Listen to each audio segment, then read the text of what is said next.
High, কেমন আছো তোমরা সবাই? বিহারের সবাইকে স্বাগত। আজকে তোমরা যে গাছগুলো দেখতে পাচ্ছ এগুলো অ্যাডিনিয়ামের গাছ। এটাকে মরু গোলাপও বলা হয়।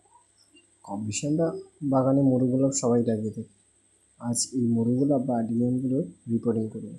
তোমরা দেখো কীভাবে আমি করি। এই যে সয়েল মিক্সটা বানাচ্ছি এটা ওয়েল ড্রেনেজ হবে। এতে কী কী আছে? মাটি আছে, বালির পরিমাণটা বেশি আছে, ভার্মি কম্পোস্ট আছে, আর হচ্ছে জৈব ফাঙ্গিসাইড আছে। এই সবগুলোকে একসাথে ভালোভাবে মিশিয়ে নিচ্ছি। এবং দেখো এই যে মাটিটা খুব ওয়েল ড্রেনেজ হয়েছে, যাতে জল বেরিয়ে যায়। এবারে গাছটাকে দেখো, এই পটটা কিন্তু খুব সুন্দর লাগবে গাছটাকে বসে। আরেকটা কথা, যখন অ্যাডিনিয়ামের কাজ করবে, কাজ হয়ে গেলে খুব ভালোভাবে হাত দিই, নাহলে এর আঠা যদি হাতটা চোখে লাগে তাহলে কী হবে, তোমার চোখের সমস্যা দেখা দিতে পারে। বা এর হাতটা যদি মুখে নাও তাহলে পেটের সমস্যাও দেখা দেয়। তাই কাজ করার পর হাতটা ভালো করে ধুয়ে নেবে। দেখো এবারে অ্যাডিনিয়ামের কর্ডেক্স সবসময় নিচের দিকে নামতে থাকে, তাই সবসময় যখন অ্যাডিনিয়াম লাগাবে তখন একটু ওপরের দিকে তুলেই লাগাবে। এবং ভালো করে মাটিটা ছাড়িয়ে নিচ্ছে, দেখতে পাবে কর্ডেক্সটা কত সুন্দর গাছটা।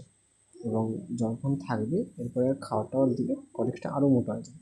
আর অ্যাডিনিয়ামের তোমার গাছের যদি বীজেরও চারা হয়, তোমার কর্ডেক্স এবং গাছটার সাইজটা যদি খুব সুন্দর থাকে, তবে গাছটা এমনিতেই খুব সুন্দর লাগে। সবসময় যে বেশি দামের বেশি ভ্যারাইটির গাছ কিনতে হবে এরকমই কোনো কথা নেই। তুমি বীজের গাছও লাগাতে পারো এবং বিভিন্ন শেপও দিতে পারো। গাছটাকে বসিয়ে দিয়েছি। এবার ভালো করে মাটি দিয়ে গাছটাকে একটু ভালো করে চার সাইডটা মাটি দিয়ে একটু ঠুকে নিলাম, যাতে যে মাটিগুলো গ্যাপগুলো আছে ওটা পূরণ হয়ে যাবে। গাছটাকে কটেক্সটা দেখো কত সুন্দর লাগছে দেখতে।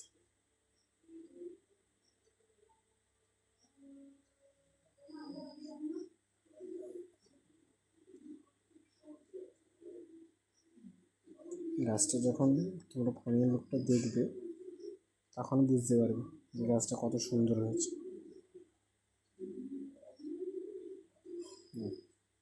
গাছ দুটো দেখো কত সুন্দর লাগছে।